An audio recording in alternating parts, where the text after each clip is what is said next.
to my channel.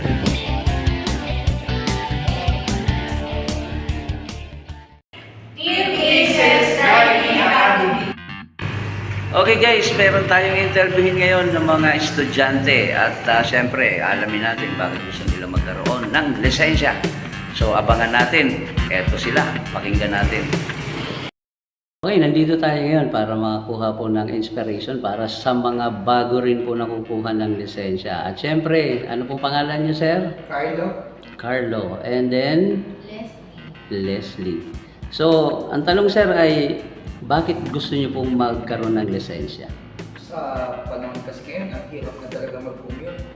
Kaya kailangan talaga may sarili kang service para sa pang-araw-araw. Siyempre, kung may service, dapat may kasamang lisensya. Iyon, napakaganda naman. Siyempre naman, ang kanyang partner, siyempre, meron din may bibigay sa atin na napakagandang mensahe para sa lahat ng mga kukuha ng lisensya. Kailangan lisensya talaga, hindi konsensya. Ang dala-dala kapag ka mag-drive. Pero yun nga, kaya gusto kong magkaroon ng lisensya kasi yung magiging aking bagong bahay, medyo malayo-layo talaga. So, medyo yun nga, hirap na mag-commute ngayon. Kaya, kailangan yan. Ayan, maraming salamat at sila po ay mag-partner sa buhay at kailangan po talaga nila ng lisensya. Ang name mo? Jana and? Okay, ang kanyang kapatid. Okay. Ang ating question, bakit gusto mo, Jana, na magkaroon ng lisensya? What is your real reason? Gusto mag-drive ng car na mag-traffic. Four wheels or motor? For Four wheels. Si Mom naman? Ako, gusto kong magkaroon ng license para makapag-drive ng motor and for emergency. Oo naman, English yun ha. Kasi marami yung mayroong sasakyan, wala namang lisensya. Konsensya lang daw ang dala. Okay? So, thank you so much. At anong feeling nyo? Anong nararamdaman nyo? Pasado kayo ngayong unang session? Sa palagay mo? Ano? mahirap po yung exam kaya masaya. Oh, ibang klase ha. Kayo ma'am, anong nyo? Pakiramdam nyo? Pasado? Sana ako mas Sana. Sige, mamaya i-reveal natin yan. Thank you so much. Thank you. Okay.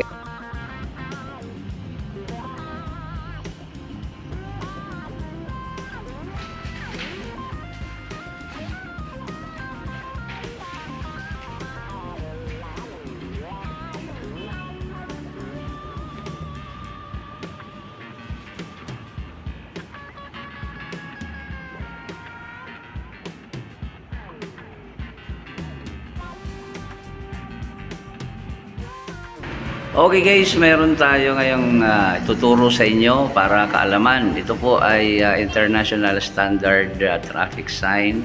At dito tayo sa regulatory. At syempre, ito ang bibigyan natin ng pansin. No left turn, no right turn, no U-turn. Ito ay napakahalaga dahil yung iba, dinidisregard po yan. Pero dapat hindi nyo po dinidisregard yan dahil magkakaroon kayo ng violation pag nahuli po kayo.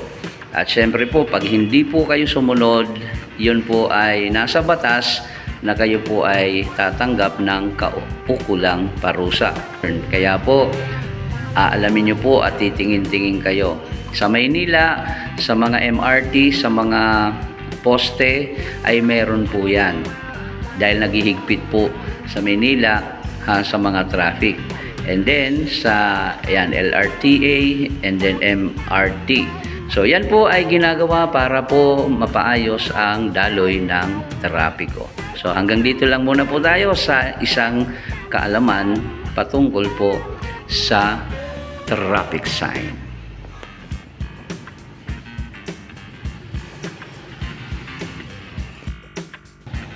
Okay guys, sasama tayo doon sa nagpa-practical ngayon at titingnan natin kung saan pupunta.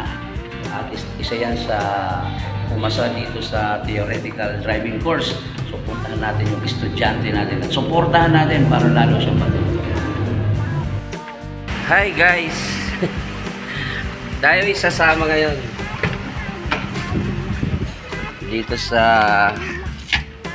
tinuturuan ni Sir Jun.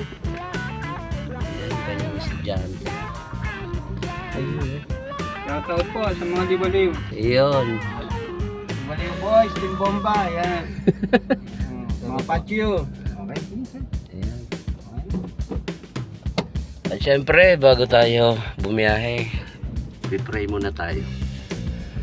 Lord, ingatan mo po kami sa aming paglalakbay. In Jesus' name. Amen. Dalawa na tayo. Iyan. Tayo dito. Doon ka sa ulanan at para masanay ka sa ulan. Sige.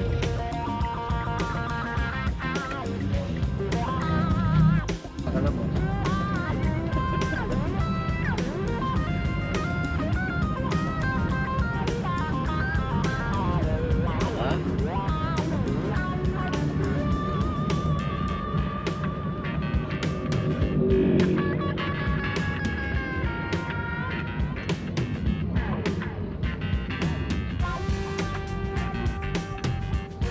We are now approaching highway of Pila, Laguna, going to Sampat.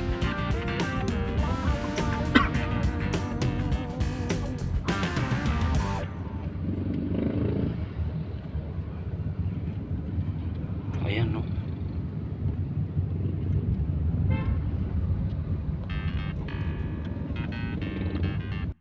Hi guys!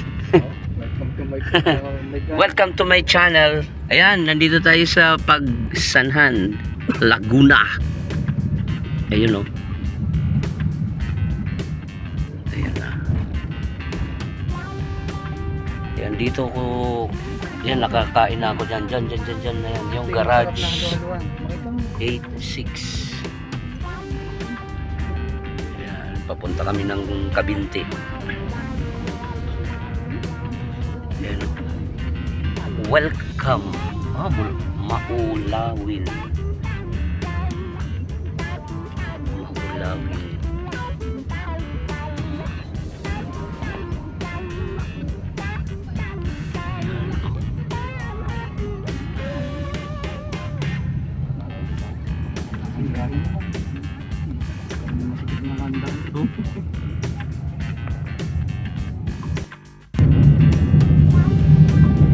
Ayan, nasa sigsag na tayo. Yun, oh.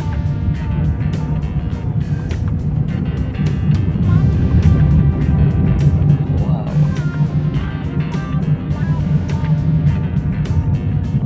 Liko na naman.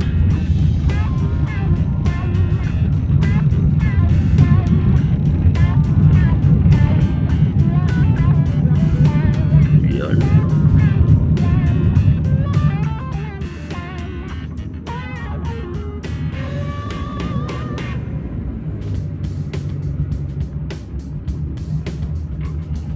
Ayun, oh, Kabinti. Ayun, oh, Kabinti. Bakit Kabinti? Maraming binti din. Maraming kumakabinti. Kaya mo, research yan. Ah, sige. Iwagaan din ako bakit kabinti. Ayan, oh, sigsag ulit. Ang ganda.